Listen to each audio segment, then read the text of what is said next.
नमस्कार साथियों। पराक्रम दिवस नेताजी सुभाष चंद्र बोस की 125वीं एनिवर्सरी के तौर पर यहाँ पर भारत सरकार मनाने वाली है वर्ष 2021 से पराक्रम दिवस। तो क्योंकि यह पहला पहला साल है पराक्रम दिवस का, साथ ही साथ ये एक बहुत महत्वपूर्ण दिन हो जाता है भारतीय स्वतंत्रता सेनानी जिन्हें इतिहास के पन्नों में गुम कर दिया गया है उसे याद करने का। ये उस भारत देश के उस नेता की कहानी है, ये उस भारत देश के एक योद्धा की कहानी है जो अंतिम सांस तक लड़ता रहा और हमें ये भी नहीं पता कि वो मर गए कि जिंदा है। इट मीन्स जिस घटना के विषय में मैं आपसे बात करना चाह रहा हूँ उसका भी हम यहाँ पर जिक्र करेंगे। इस वीडियो की PDF आपको मेरे टेलीग्राम पेज पर भी मिल जाएगी। तो चलिए हम देखते हैं पराक्रम दिवस। नेताजी सुभाष चंद्र बोस। नेताजी सुभाष चंद्र बोस का जन्म 23 जनवरी सन 1897 को उड़ीसा के कटक शहर में हुआ था।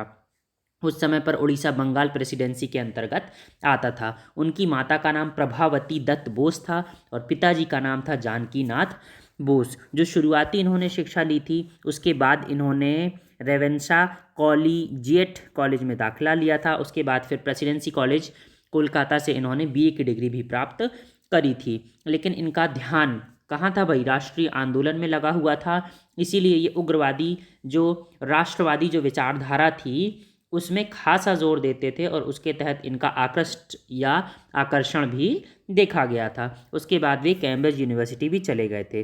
वर्ष 1919 में बोस ने भारतीय सिविल सेवा की तैयारी की और लंदन चले गए और वहाँ पर उनका सिलेक्शन भी हो गया था। बाद में सिविल सेवा से इन्होंने त्यागपत्र दे दिया था क्योंकि उनका मानना था कि वो किसी भी हालत में अंग्रेजों के साथ कार्य नहीं कर सकते हैं। देखिए कितना एक स्पष्ट यहाँ पर वाद था या दर्शन था किसका? सुभाष चंद्र बोस का।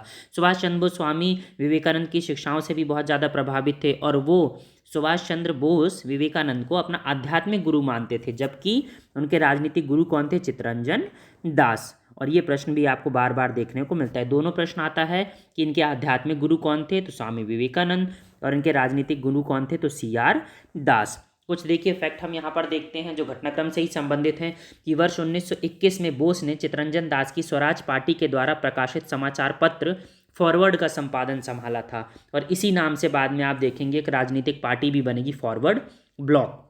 वर्ष 1923 में बोस को अखिल भारतीय युवा कांग्रेस का अध्यक्ष बना दिया गया था। साथ ही साथ बंगाल राज्य कांग्रेस का सचिव भी इन्हें चुन लिया गया था। 1925 में क्रांतिकारी गतिविधियों से या आंदोलनों से संबद्ध होने के कारण इन्हें मांडले जेल भी भेज दिया गया था जहां इन्हें TB भी हो गया था। 1930 के दशक के मध्य में बोस ने यूरोप की यात्रा की थी और द इंडियन स्ट्रगल नामक पुस्तक का यहाँ पर पहला पहला भाग उन्होंने यहाँ पर लिखा था। आपको ज्ञात होगा कांग्रेस के 1938 के हरिपुरा अधिवेशन में यहाँ पर सुभाष चंद्र बोस को राष्ट्रीय योजना आयोग का क्या है भाई, मतलब कांग्रेस का अध्यक्ष चुना गया था, जिसके बाद इन्होंने राष्ट्रीय योजना आयोग का गठन किया था और यह नीति बिल्कुल भी गांधीवादी विचारों के अनुकूल नहीं थी। इसके बाद होता है जस्ट एक साल के बाद का घटनाक्रम 1939। त्रिपुरी मीन्स आज का जबलपुर। यहाँ पर बोस को फिर से भारतीय राष्ट्रीय कांग्रेस का अध्यक्ष चुन लिया गया था, लेकिन इन्होंने क्या कर दिया भाई, उस पद से इस्तीफा दे दिया क्योंकि गांधी जी से इनके मनमुटाव चल रहा था। किससे संबंधित? संगठन से संबंधित। तो फिर इन्होंने कांग्रेस के भीतर ही एक गुट बनाया जिसका नाम था ऑल इंडिया फॉरवर्ड ब्लॉक, जिसका उद्देश्य था राजनीतिक वाम को मजबूत करना। इसके बाद इनकी मृत्यु के बारे में भी आपको पता होना चाहिए कि 18 अगस्त सन 1945 को जापान शासित फार्मोसा द्वीप, जिसे अब ताइवान के नाम से जाना जाता है, में विमान दुर्घटना में इनकी मृत्यु हो गई थी। हालांकि ये बिल्कुल भी कंफर्म नहीं है कि ये मृत्यु यहाँ पर हुई थी कि नहीं हुई थी। कुछ लोग ये भी कहते हैं कि गुमनामी बाबा के नाम से एक व्यक्ति उत्तर प्रदेश में रहा करते थे, वो कौन थे? सुभाष चंद्र बोस। हालांकि बिल्कुल भी तथ्य नहीं है, न मृत्यु के और न गुमनामी बाबा के। तो चलिए कुछ थोड़ा और भी हम पॉइंट से संबंधित देखते हैं सुभाष चंद्र बोस का जीवन कि स्वतंत्रता संग्राम में इनका योगदान कैसा था। देखिए सबसे पहली बात तो है CR दास के साथ इनके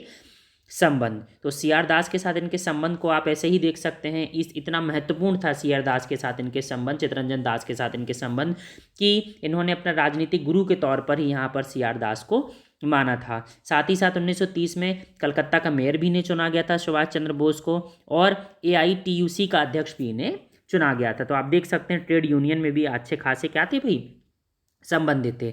रही बात हम कांग्रेस की बात करते हैं तो आपको पता है 1930 के नमक सत्याग्रह में इन्होंने बिल्कुल जी जान से अपना पूरा पूरा समर्थन दिया था। आपको पता ही दांडी मार्च हुआ था। इसके बाद 1931 में सविनय अवज्ञा आंदोलन के निलंबन और गांधी इरविन समझौते पर हस्ताक्षर करने का इन्होंने पुरजोर विरोध किया था। 1930 के दशक में जवाहरलाल नेहरू और एम एन रॉय के साथ कांग्रेस की एक वाम राजनीति में ये अच्छे खासे संलग्न थे।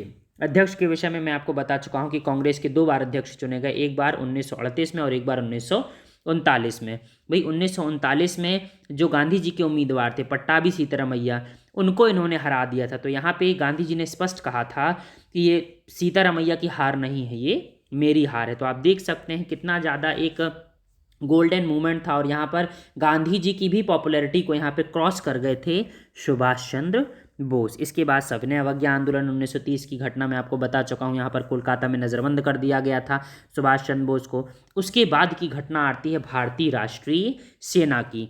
मैं आपको बताना चाहूँगा सुभाष चंद्र बोस ऐसे पहले शख्सियत थे जिन्होंने ब्रिटिश आर्मी के अलावा, क्योंकि उस समय भारतीय आर्मी भी ब्रिटिश आर्मी ही कही जाती थी, ब्रिटिश आर्मी के तहत ही आती थी, इन्होंने एक अलग से राष्ट्रीय सेना का निर्माण किया था। तो बोस ने पेशावर और अफगानिस्तान के रास्ते से बर्लिन भागने का यहाँ पर अपना प्रबंध किया था। उसके बाद फिर वो जापान से वर्मा पहुंचे और वहाँ पर भारतीय राष्ट्रीय सेना को संगठित किया ताकि जापान की मदद से भारत को आज़ाद कराया जा सके।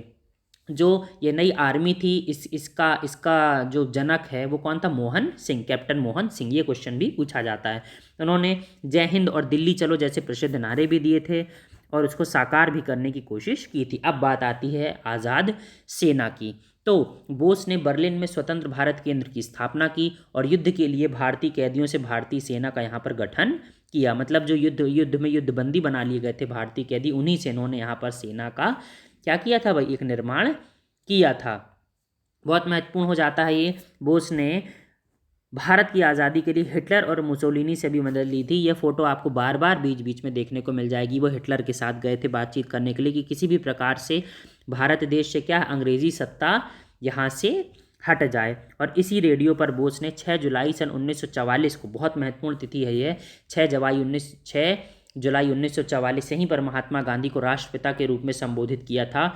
और ये उक्ति, जैसा कहा जाता है कि एक समय पर क्या है भाई, सरस्वती आपके गले में बैठ जाती है, बिल्कुल वही हुआ कि महात्मा गांधी को राष्ट्रपिता के नाम से संबोधित किया यहाँ पर सुभाष चंद्र बोस ने, और यही राष्ट्रपिता की उपाधि महात्मा गांधी को हमेशा के लिए दे दी गई। और आज सभी हम महात्मा गांधी को क्या है भाई, आप देख सकते हैं, राष्ट्रपिता के नाम से संबोधित करते हैं। भारतीय राष्ट्रीय सेना, देखिए इसके विषय में हम जानने की कोशिश करते हैं कि जुलाई 1943 में जर्मनी से भारत नियंत्रित सिंगापुर पहुंचे और वहां पर उन्होंने अपना सबसे प्रसिद्ध नारा दिया कि दिल्ली चलो।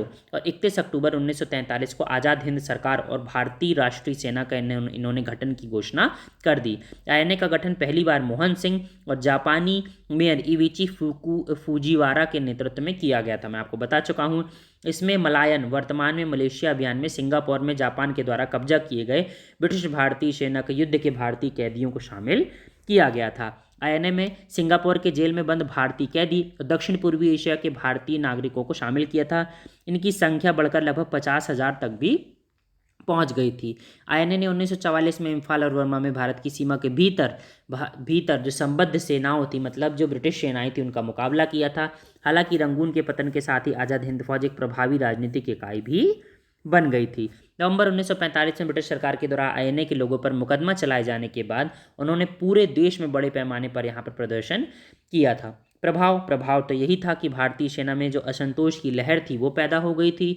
जो यहाँ पर जो ब्रिटिश भारतीय सेना थी और इनका जो झुकाव था वो आज़ाद हिंद फौज की तरफ भी यहाँ पर देखने को मिल रहा था। और आज का जो हम दिवस है वो मना रहे हैं किसके भाई? सुभाष चंद्र बोस जी के जन्मदिवस के अवसर पर 125वीं यहाँ पर जन्म तिथि है और इसीलिए भारत सरकार के द्वारा घोषित किया गया है पराक्रम दिवस।